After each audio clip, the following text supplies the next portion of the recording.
Wagwan viewers and subscribers, welcome back to my channel once again. Much love and appreciation.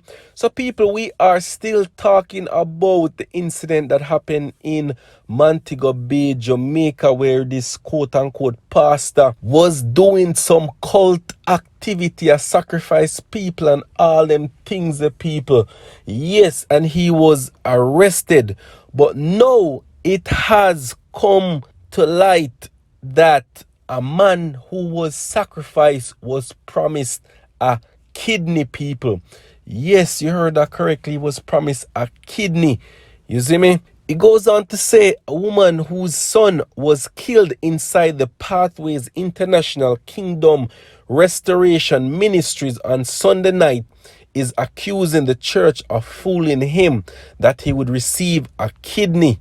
You hear that, people? It goes on to say Sharon Parkins, 58, the mother of Michael Scott Brown, 38, who was stabbed and shot during an alleged sacrificial ritual, is calling for justice to be served against the pastor, Kevin O. Simit, and his followers. Parkins said that Brown, her oldest child, was a former employee at Versailles at the Sangsters International Airport in Montego Bay and was suffering from kidney disease. The last time I talked to him was one day in last week, Parkins said. Him sick with him kidney and did admit in a Cornwall Regional Hospital.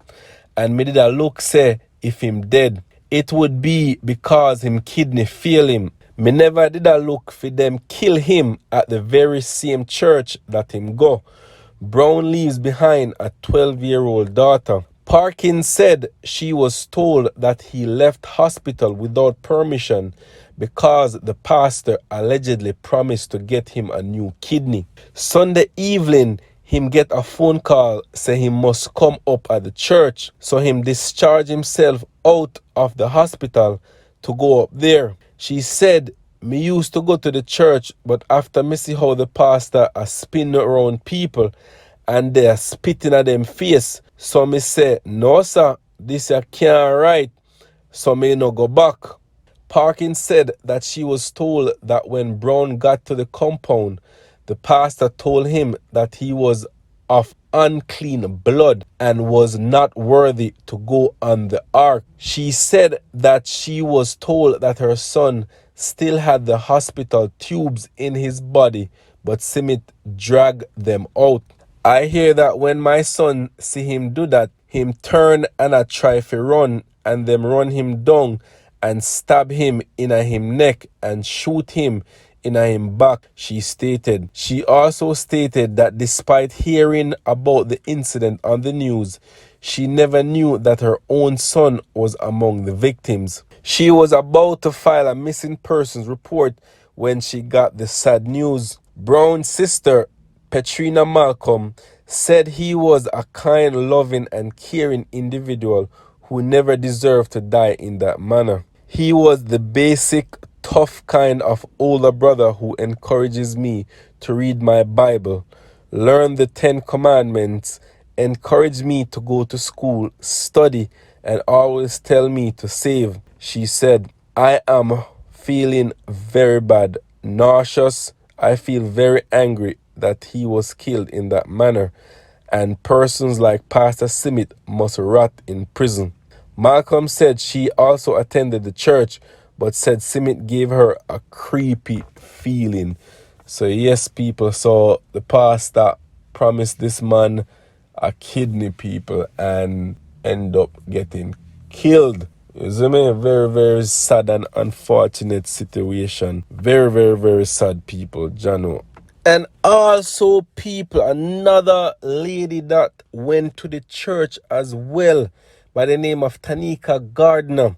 People, she ended up signing over her life insurance to Kevin Simit, people, the pastor of the church. You see, yo, brainwashing of people. It goes on to say Tanika Gardner became so bewitched by her cultish pastor that she tried to remove her son and mother from her life insurance policy, making Dr. Kevin O. Simit her beneficiary Jesus, people. Gardner reportedly signed the documents making Smith the beneficiary just over a year ago. Her father, Septimus Gardner, confirmed to the Jamaica Gleaner. Police sources said Gardner did turn over insurance to Smith, but there were some errors on the document, so the policy remains in her mother and son's name. When man a plan, God a wipe out, people. Eh? So all this pastor planned to do was sacrifice this lady, kill this lady, and take her life insurance. All that money was gonna go to him. Wicked and evil, people. Yeah? When man a plan, God a wipe out. Jano. A bunch of things could have went wrong, could have happened, and an error in processing the documents, people. Because that lady wouldn't have been here today. I tell her, when God show up, him show out. I know people are. But this pastor, I tell her people, this pastor, the devil himself. The devil himself, people. Yeah, man, the devil, people. And also, the chairman of the St. James Ministries Fraternal, Pastor Peter Burnett, is insisting that a religious organization in St. James accused of carrying out human sacrifices is not a church. Check out what he had to say, people. I don't think this particular organization, this was not a church. This was a cult that's completely separate from what churches do and Christian organizations do. One of the issues that we have to be very concerned about is why is it that there are so many cultish and cultic activities within our nation? The issue of cult is not just only based to religious or even spiritual things. Anytime there is a connection to a personality or individual where there is separation, and those things are cultish. There are 7 signs, typical signs of a cult. Number 1 is a cult opposes critical thinking. They don't allow or want their members to think for themselves. Number 2, a cult isolate members and would penalize them if they leave. Number 3, they emphasize a special doctrine outside of Scripture. Number 4, they seek inappropriate loyalty from their members. So there's a sense of loyalty to the man. Another sign of a cult is when they try to disconnect people from their family unit. Another one is crossing biblical boundaries for sexual activity, and also separation from the church.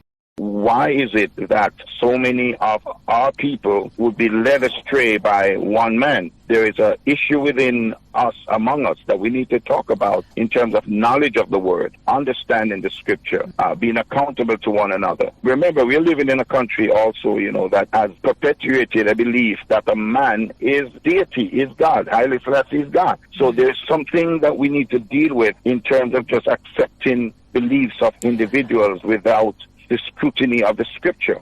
Yeah, man, people. So thank you once again for tuning in to Yard and Abroad TV, people. Once I get more information, updates, I will pass it on and let you guys know.